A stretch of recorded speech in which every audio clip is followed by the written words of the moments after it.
Hello guys. जैसे कि अपन यहाँ देख सकते हैं, ये वीडियो होने वाला है सप्लाई एंड डिमांड के बारे में। सप्लाई एंड डिमांड बेसिकली जो टॉपिक है वो टेक्निकल एनालिसिस से रिलेटेड होता है। अब इसमें क्या है कि सप्लाई एंड डिमांड बेसिकली हमको पता होना चाहिए पहले कि सप्लाई एंड डिमांड होता क्या है। सप्लाई मतलब एक जोन ऐसा होता है अपने टेक्निकल एनालिसिस में या चार्ट पर, जहाँ से प्राइस का डाउन की तरफ मूवमेंट होता है। एक पॉइंट ऐसा आएगा जहाँ से कि प्राइस गिरना शुरू होगा, बार बार उस पॉइंट को टकराएगा, उस पॉइंट पे जाके टच करेगा और फिर नीचे आ जाएगा। तो वो होता है आपका सप्लाई। और डिमांड वो होता है जहाँ से कि बार बार आपका प्राइस टच करके ऊपर जा रहा है, टच करके ऊपर जा रहा है, वो आपका डिमांड होता है। सप्लाई में क्या है? सप्लाई में आपके सेलर्स होते हैं, क्योंकि सेलर्स जो हैं एसेट्स को बेच रहे होते हैं, तो वो सप्लाई जोन क्रिएट करते हैं जिससे कि प्राइस नीचे की तरफ जाता है। और डिमांड डिमांड जोन में क्या होता है कि वहाँ पर बायर्स बैठे हुए होते हैं, जिससे कि वो उस एसेट्स को बार बार उस जोन के अंदर ख़रीद रहे होते हैं। इसलिए वो जो एक्सेट एसेट है या फिर चार्ट जो उसका जो भी हो, आपका क्रिप्टो हो, स्टॉक हो, कोई भी इंडस्ट्री हो, वो फिर डिमांड में बायर्स के वजह से आपका प्राइस ऊपर जाता है। जैसे कि रफली मैंने ये एग्जांपल के लिए बना रखा है आपका, ये मूवमेंट है, मूवमेंट ऑफ चार्ट, बस ऐसे ही मैंने रेंडमली बना लिया है। इसमें क्या है कि अपन को आइडेंटिफाई करना होता है सप्लाई एंड डिमांड में higher highs and lower lows. कहाँ पे हाई बना रहा है, कहाँ पे लो बना रहा है एक टाइम पीरियड में। और ये जो सप्लाई एंड डिमांड का जो अपन मेथड यूज़ करते हैं ना, ये यूज़ होता है आते हैं डे, मंथ, वीक या ईयर। हमेशा अपन हमेशा जो रहेगा ये हायर टाइम फ्रेम पर रहेगा। हायर टाइम फ्रेम पे रहने का मतलब क्यों है? क्योंकि हायर टाइम फ्रेम पर इंस्टीट्यूशनल जो बायर्स होते हैं, बड़े बड़े बल्क में बायर्स जो होते हैं, वो इस पे बाइंग करते हैं बड़े टाइम फ्रेम पे। उनको छोटे टाइम फ्रेम से कोई लेना देना नहीं होता है। इसीलिए अपन जो है सप्लाई एंड डिमांड को जो आइडेंटिफाई करते हैं हायर टाइम फ्रेम पे करते हैं, और ये वैलिड भी हायर टाइम फ्रेम पे होते हैं। छोटे टाइम फ्रेम पे सप्लाई एंड डिमांड वैलिड नहीं होते हैं, क्योंकि वहाँ बहुत सारे सप्लाई एंड डिमांड बन जाते हैं because of retailer investors, not investor sorry, retailer traders, जो कि अपन लोग होते हैं जो ट्रेडिंग करते हैं। अब बेसिकली अब अपन देखते हैं कि सप्लाई एंड डिमांड अपन कैसे ड्रॉ करते हैं। अभी तो मैं आपको इसी पे दिखाता हूँ, फिर लाइव चार्ट पे दिखा दूंगा।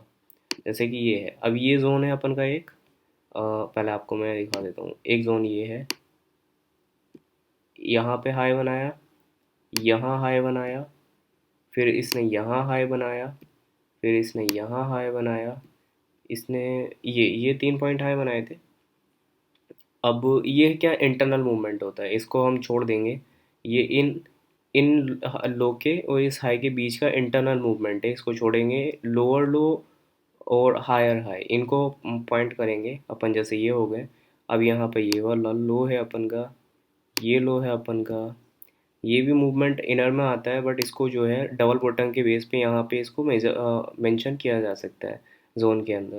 अब ये वाला लो हो गया आपका, और ये भी लो लिया जाएगा, ये लो हो गया, और अपन का ये लोज हो गए। अब इनको जैसे कि अपन जोन क्रिएट करते हैं, देखिए जोन में अपन ये वाला उठाएंगे, ये। और जोन ऐसा होना चाहिए जिसमें कि ये सारे पॉइंट अपन के कवर हो जाए। कवर ये यहाँ हो जाते हैं। इसका देखते हैं, ये पॉइंट आपका लो है, ये लो उसमें मेंशन हो जाएगा, ये लो इसमें मेंशन हो जाएगा, ये लो मेंशन हो जाएगा। तो इसको आप देख लीजिए, ये आपका लोअर लो हो गया। अभी ये पॉइंट रह गया है, इसको भी अपन इसमें ले लेते हैं। ये आपके डिमांड हो गया। ओके, मैं लिख देता हूँ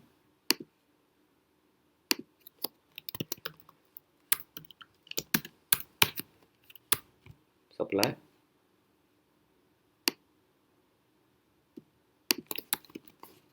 और ये आपका डिमांड।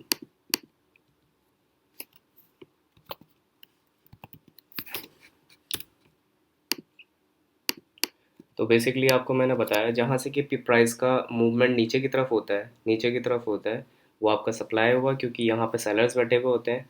और ये इस रेंज के अंदर, रेंज में देखिए क्या होता है ना कि अपन के हायर्स भी डिफरेंट होते हैं, डिफरेंट डिफरेंट होते हैं, क्योंकि वहाँ किसी भी बायर को ये नहीं पता है कि एक पर्टिकुलर आपका प्राइस से एसेट्स को नीचे जाना है, क्योंकि बहुत सारे बायर्स हैं डिफरेंट डिफरेंट कंट्रीज से बैठे हुए होते हैं।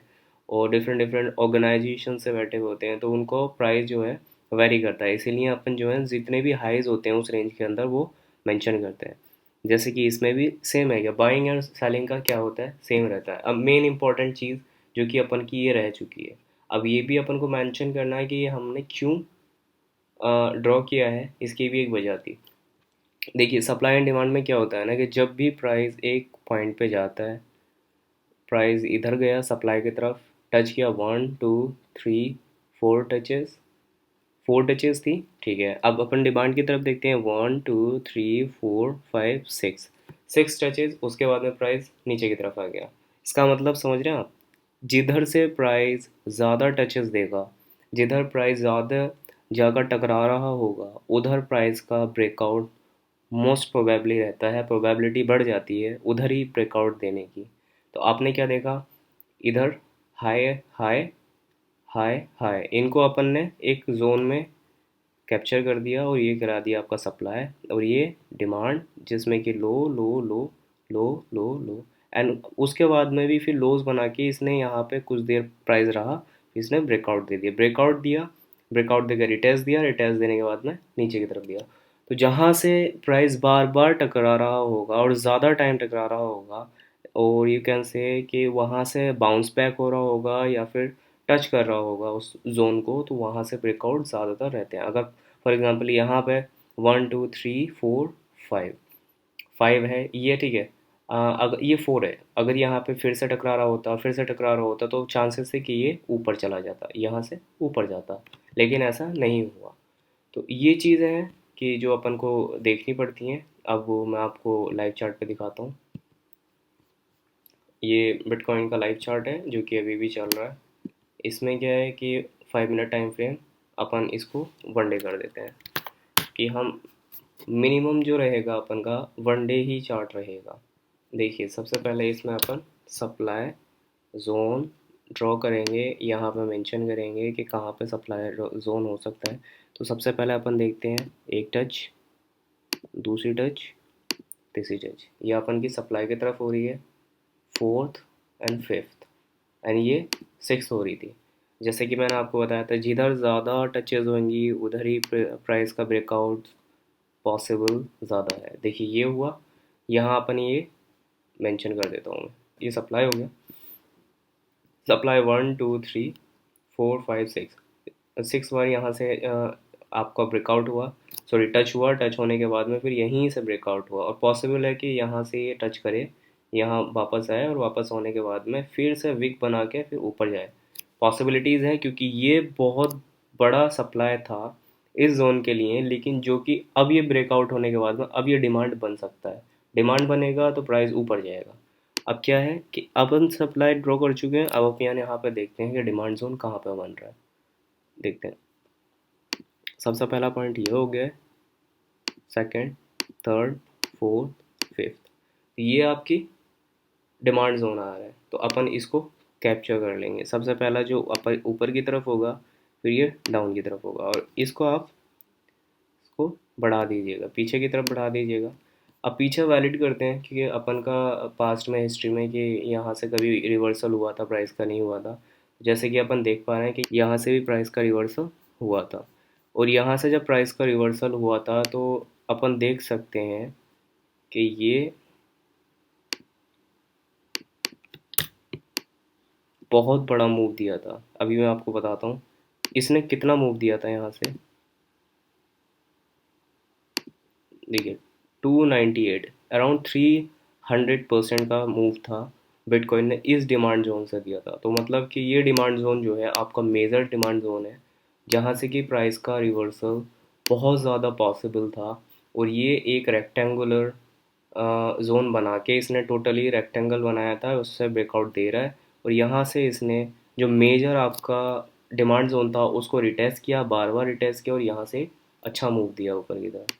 तो ये सारी चीज़ें हैं कि अपन को देखनी होती हैं। सप्लाई एंड डिमांड में मैं आपको फिर से बता देता हूँ, ये आपका डिमांड है, मैं एक बार और लिख देता हूँ क्योंकि कन्फ्यूज़न होता है मेरे को नहीं आपको।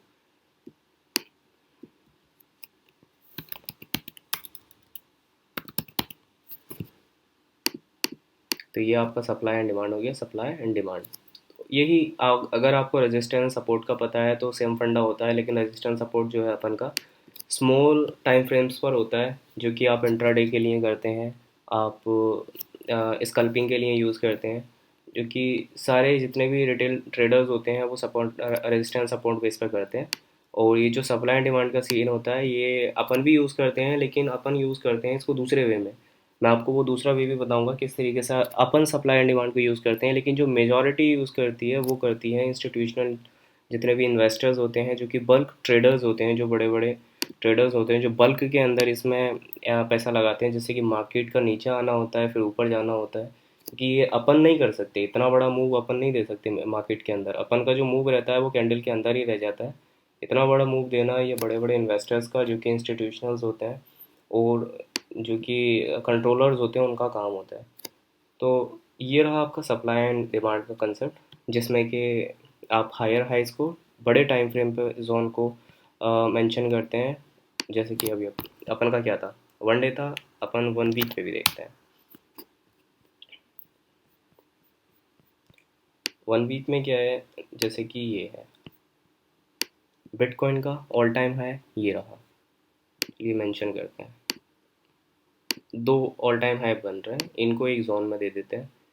इसमें भी देख लेते हैं, क्योंकि यहाँ पे इन्होंने ट्रिपल टाइम यहाँ पे डबल टॉप टाइप बना रहा है, तो इसको भी मेंशन कर लेंगे डबल टॉप के तरह। यहाँ से भी डबल टॉप टाइप बना रहा है, तो इनको सबको एक जोन में मेंशन कर लेता है। लेकिन मोस्ट ऑफ द टाइम जो मैं बनाता हूँ ना, तो वो अभी मैं दूसरे कलर से बना दूंगा, ताकि आपको आसानी हो समझने में कि जो मैं कहना चाह रहा हूँ वो आपको समझ में आ जाए। वो ये बनाते हैं। अब इसमें क्या था, ये वाला अपना सप्लाई है, मैं सप्लाई बना देता हूँ, क्योंकि बहुत ज़्यादा कन्फ्यूज़न होता है। बार बार बोलूँगा कि सप्लाई एंड डिमांड में, और मैं बार बार लिखता रहूँगा तो आपको पता रहेगा कि सप्लाई में ऊपर की तरफ लगा रहा हूँ तो सप्लाई ऊपर बनता है, जहाँ से कि प्राइस का रिवर्सल शुरू होता है। देखिए इतना बड़ा मूव देना मार्केट के अंदर, कितना बड़ा, कि यहाँ से 70,000 के आसपास, $70,000 के आसपास आपका बिटकॉइन था, जहाँ से कि फॉल होने के बाद में ये आके कहाँ गया था, 15,000, $15,500 के आसपास आया था। तो ये अपन नहीं कर सकते ना, तो ये होते हैं इंस्टीट्यूशनल ट्रेडर्स। और यहाँ पे ना एक डाइवर्जेंस भी बनाता हूँ, वो आपको मैं बताऊँगा, छोटी छोटी चीज़ें हैं और ये बहुत मैटर करती हैं। यहाँ से इसका डाइवर्जेंस बनाता है, जो बियरिश डाइवर्जेंस था, और क्लियर क्लियर दिख रहा था कि मार्केट यहाँ से डाउन जाएगा। तो ये लोग वही फ़ायदा उठाते हैं जिनको कि टेक्निकल्स का पता होता है, क्योंकि मार्केट जो है ना नई नई टेक्नोलॉजीज़, और यू कैन से मार्केट जो है नए नए मेथड्स को यूज़ करती है। और हर बार में, हर साल या फिर कुछ सालों में जो है मार्केट का बिहेवियर चेंज होता है, और किस तरह से उसको मूव करना है, पैटर्न्स बदलते हैं, ये सारी चीज़ें हैं। आई होप आपको इसमें समझ में आ गया होगा। अगर सप्लाई एंड डिमांड में कोई भी आपको अभी डाउट रहता है, छोटे से छोटा, या फिर कोई भी डाउट हो इससे रिगार्डिंग, आप मुझको कमेंट करें, मुझको बताएं क्या डाउट है, क्या आपको नहीं समझ में आया है, या फिर मेरे समझाने का तरीका समझ नहीं आया, तो मुझको बताइएगा, कमेंट दीजिएगा और फीडबैक बताइएगा क्या है, जिससे कि मैं अपना इम्प्रूव कर सकूं और आपको अच्छी क्वालिटी में आपको कंटेंट प्रोवाइड कर सकूं। ये सिंपली वे में आपको मैंने सप्लाई एंड डिमांड का बता दिया है। इसमें जो भी आपको डाउट आ रहा हो, छोटे से छोटा बड़े से बड़ा, आप कमेंट करें। कमेंट करने के बाद मैं उसको रिव्यू करने के बाद जो ज़्यादा डिमांड होगा उसके बेस पर मैं आपको वीडियो बना दूंगा। और अगर छोटा मोटा कोई भी आपका अगर डाउट होता है तो मैं कमेंट में ही क्लियर कर दूंगा। अगर ऐसा लगता है कि ज़रूरत पड़ती है मुझे वीडियो बनाने की, तो मैं वीडियो बनाऊंगा। और अब इसमें इस वीडियो में इतना ही सप्लाई एंड डिमांड का। जाते जाते मैं आपको समराइज़ करा दूँ क्या क्या था। सप्लाई वो जोन होता है जहाँ से कि प्राइस का नीचे आना होता है, और जो डिमांड होता है वो जोन होता है जहाँ से कि मार्केट को ऊपर जाना होता है। यही था सिंपल सा फंडा। और अगर आपको कुछ और रह गया हो इसमें, जैसा कि मैंने बोला, कि आप मुझे बता दीजिएगा। आज के लिए इतना ही। Thank you. Bye bye.